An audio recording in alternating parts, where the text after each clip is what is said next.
अर्थशास्त्र ग्रंथ हा चाणक्य यांनी लिहिला. मॅग्नेथेनिस भारतात आला सेक्युलेसचा राजदूत म्हणून. अशोक कोणत्या वंशाचा राजा होता तर मौर्य. कलिंग युद्धानंतर अशोकाने स्वीकारला बौद्ध धर्म. अशोकाचे शिलालेख ब्राह्मी लिपीत आहे.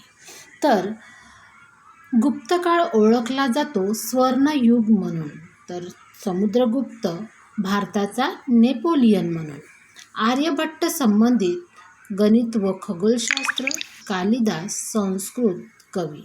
नालंदा विद्यापीठ बिहारमध्ये. तर अजिंठा लेणी महाराष्ट्रात. हा व्हिडिओ TET आणि CTET यासाठी खूप महत्त्वपूर्ण आहे, कारण इथे सामाजिक शास्त्र म्हणजे आपला इतिहास, प्राचीन इतिहास याच्याशी संबंधित आहे. त्यामुळं या व्हिडिओला लाईक करा, चॅनलला सबस्क्राईब करा, जेणेकरून तुम्हाला नवीन नवीन व्हिडिओ आणखी बघायला मिळेल. कालिदास संस्कृत कवी आहे.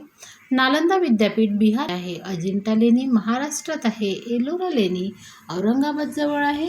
तर बौद्ध धर्माचा प्रसार अशोकाने केलेला आहे. त्रिपिटक हे बौद्ध धर्माचा ग्रंथ आहे. जैन धर्माचा पवित्र ग्रंथ आहे आगम. बुद्धाचे महापरिनिर्वाण कुशीनगर इथे झालेलं आहे.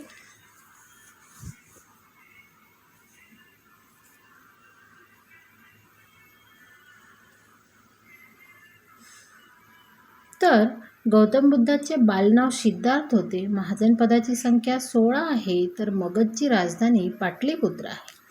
इसवी सन पूर्व 326 मध्ये हर्षवर्धनाची राजधानी कनौज आहे. फयान भारतात आला गुप्त काळामध्ये. ह्युएनसाँग भारतात आला हर्षवर्धन काळात. सातवाहन वंश दक्षिण भारतामध्ये आहे. तर अशा प्रकारे आपल्याला नवनवीन व्हिडिओ बघायला मिळेल. ते सामाजिक शास्त्र रिलेटेड राहणार, समाजशास्त्र जसं आपण मानसशास्त्र याशी पण रिलेटेड राहणार आहे. तर तुम्ही व्हिडिओला लाईक करा असेच नवनवीन व्हिडिओ बघण्यासाठी, ते तुम्हाला TETच्या दृष्टिकोनातून खूप महत्त्वपूर्ण पडतं. कनिष्क कुषाण वंशाचा राजा आहे. कनिष्क बौद्ध धर्म परिषद 4 वेळा झालेली आहे. ही बौद्ध परिषद राजगृह येथे, दुसरी वैशाली येथे, तिसरी पाटलीपुत्र येथे, चौथी काश्मीर येथे. अशा 4 बौद्ध धर्माच्या परिषद झालेल्या आहे. धर्म परिषद आपण म्हणू. आणि नंतरचे क्वेश्चन बघू. सिंधू संस्कृतीतील मोठे स्नानगृह जे आहे ते मोहेंजो-दारो येथे झाले. लोथल जे आहे प्रसिद्ध ते बंदरासाठी प्रसिद्ध आहे. आर्याची भाषा संस्कृत आहे. उपनिषद संबंधित तत्त्वज्ञान. वेदांची संख्या 4 आहे. ऋग्वेद, यजुर्वेद, सामवेद, अथर्ववेद. रामायण लेखक वाल्मिकी यांनी लिहिलेलं आहे. महाभारत लेखक वेदव्यास मुनी आहे. जैन धर्माचे प्रतीक अहिंसा आहे. त्यानंतर आपण बघूया बुद्धांचा संदेश. बुद्धांनी कोणता संदेश दिला? मध्यम मार्गाचा संदेश दिला. अशोकाचे चिन्ह जे आहे ते सिंहस्तंभ आहे.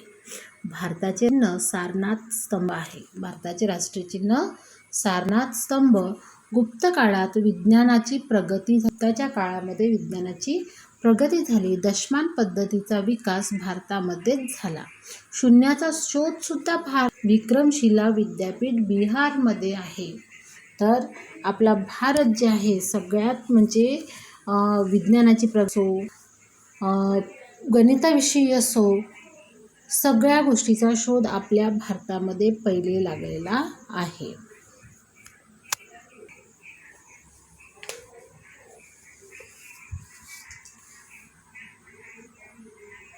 असेच नवीन नवीन आपण जे क्वेश्चन्स आहे MCQs हे MCQ आपण बघणार आहोत.